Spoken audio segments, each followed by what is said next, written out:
seconds followed by 15 seconds of a break. Make sure if you haven't done so already, you get in a good warm-up, get your heart flowing, get your blood pumping, and get ready for an awesome workout. All you need for this workout will be a chair, so I have one right here. Get ready and make sure that you listen to your body, take breaks as you need to, and let's go ahead and get started.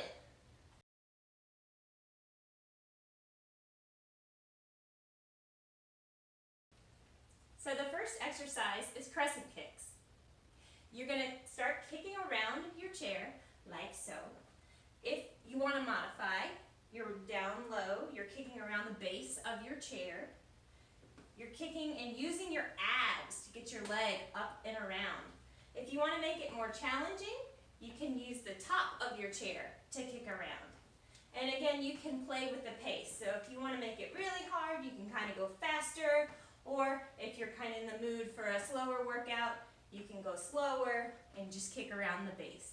So really using your abs, going at your own pace, feeling the burn. You should feel this in your abs and your legs. It's a little bit of cardio, get your heart going a little bit more. All right.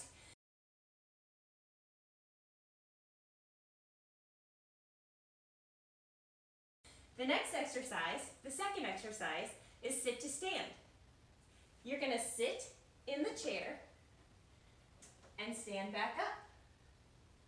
Let's go ahead and get started. So you sit and stand.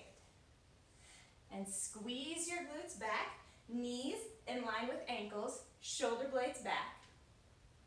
Sitting and standing. If that's too challenging, coming all the way down and sitting in the chair, you can just push your glutes back slightly.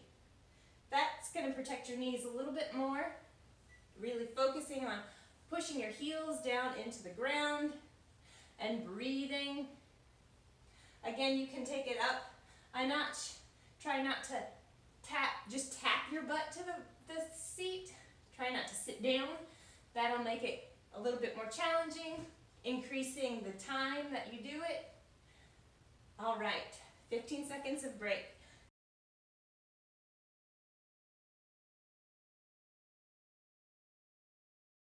The next exercise, the third exercise, will be tricep dips.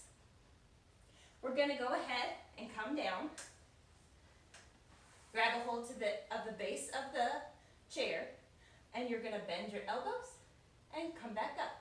So this is a slight bend in my elbows. My knees are bent. And I'm feeling it through the back of my triceps, the back of my arms. If I want to make it a little bit more challenging, I can lower down farther and then come back up. Or, alternatively, I can extend one leg at a time to make it a little bit more challenging. Or I can extend both legs and come down as far as I can, squeezing through my triceps and pushing my butt back up on the chair. All right, go ahead and have a seat.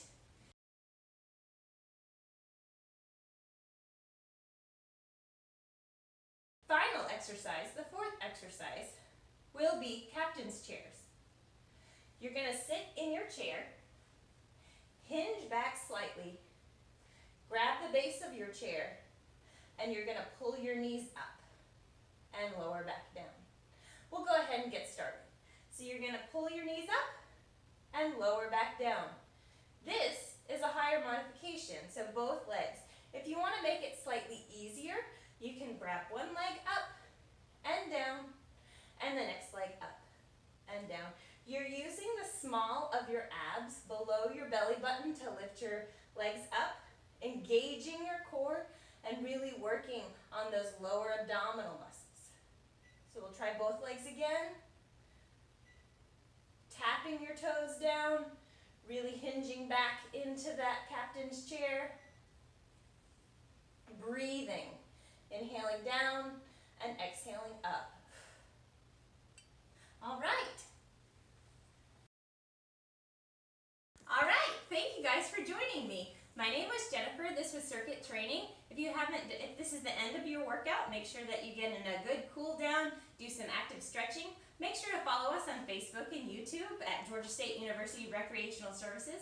Also on Twitter and Instagram at GSU Recreation, and finally register for in-person classes at recreation.gsu.edu. Thank you guys for joining me. I'll see you next time.